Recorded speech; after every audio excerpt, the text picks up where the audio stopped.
اعوذ باللہ من الشیطان الرجیم بسم اللہ الرحمن الرحیم۔ سورۃ بقرہ آیت نمبر 258۔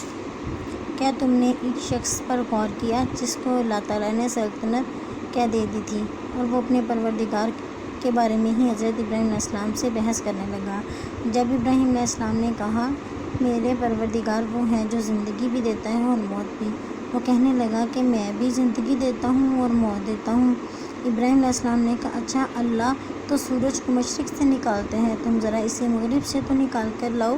اس پر وہ کافر مغموم ہو کر رہ گیا، اور اللہ ایسے ظالموں کو ہدایت نہیں دیا کرتا۔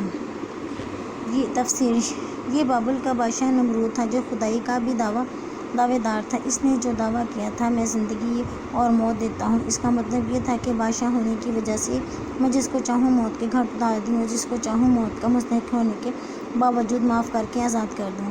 اسی طرح اسے زندگی دے دوں گا۔ ظاہر ہے کہ اس کا جواب قطعی طور پر غیر متعلق تھا، اس لیے کہ گفتگو زندگی اور موت کے اسباب سے نہیں، اس کے تخلیق سے ہو رہی تھی۔ لہٰذا حضرت ابراہیم علیہ السلام نے کہا یا تو موت اور حیات کی تخلیق کا مطلب ہی نہیں سمجھتا یا کٹجستی سے اترا ہوا ہے۔ اس لیے انہوں نے ایک ایسی بات فرمائی جس کا اس کے پاس کوئی جواب نہ تھا، مگر وہ لاجواب ہو کر حق کو قبول کرنے کی بجائے اس نے حضرت ابراہیم علیہ السلام کو قید میں ڈالا، پھر آگ میں ڈالنے کا حکم دے دیا، جس کا ذکر قرآن پاک نے سورۃ انبیاء میں کیا ہے اور اس میں فرمایا گیا ہے۔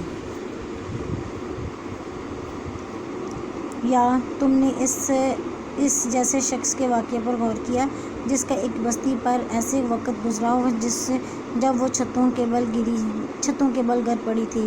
اس نے کہا کہ اللہ نے اس بستی کو اس کے مرنے کے بعد کیسے زندہ کیا؟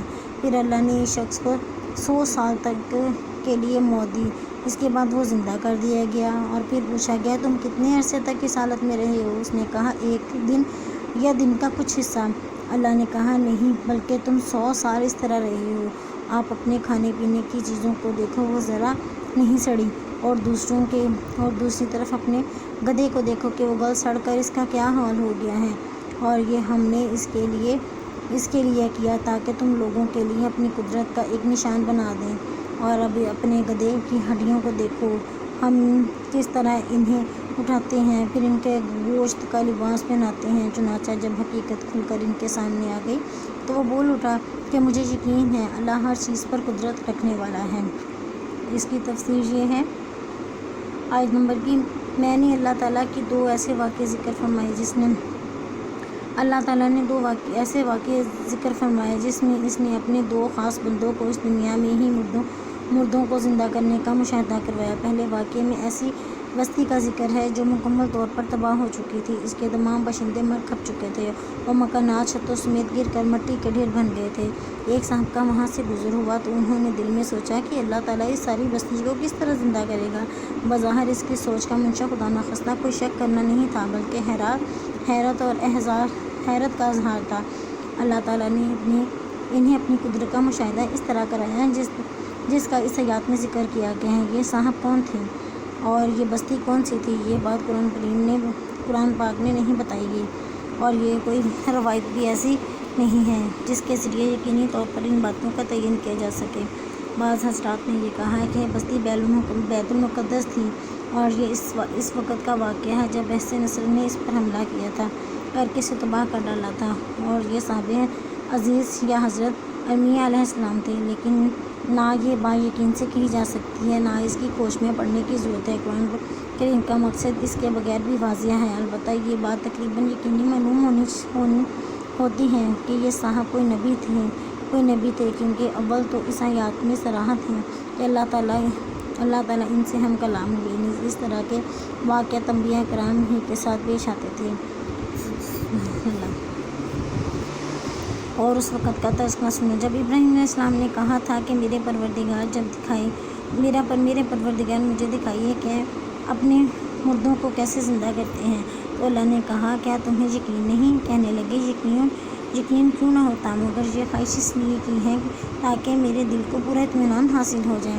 اللہ نے کہا اچھا، تو 4 پرندے لو اور انہیں اپنے سے مانوس کر لو، پھر ان کو ذبح کر کے ان کا ایک ایک حصہ ہر پہاڑ پر رکھ دو، پھر اس کو بلاؤ، وہ چاروں تمہارے پاس دوڑے چلے آئے ہوں گے۔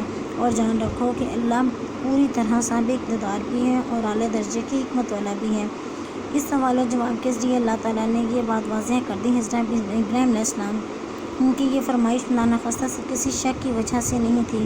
انہیں اللہ کی قدرت کا اللہ پر پورا یقین تھا، لیکن آنکھوں سے دیکھنے کی بات ہی کچھ اور تھی۔ اس سے نہ صرف مزید اطمینان حاصل ہوتا بلکہ اس کے بعد انسان دوسروں کے لیے یہ کہہ سکتا ہے جو کچھ کہہ رہا ہوں دلائل سے اس کا علم حاصل کرنے کے علاوہ آنکھوں سے دیکھ رہا ہوں۔ اگرچہ اللہ تعالیٰ کی قدرت کا معاملہ ہر وقت مردے کو زندہ کرنے کا مشاہدہ کرا سکتی ہے، مگر اس کی حکمت کا تقاضا یہ ہے کہ ہر ایک کو یہ مشاہدہ نہ کرایا جائے۔ اور بات دراصل یہ ہے کہ یہ دنیا چونکہ امتحان کی جگہ ہے، اس لیے یہاں اصل قیمت ایمان و الوہیت کی ہے، اور انسان سے مطلوب یہ ہے کہ وہ اس حقائق پر آنکھوں سے دیکھے بغیر دلائل کی بنیاد پر ایمان لائے۔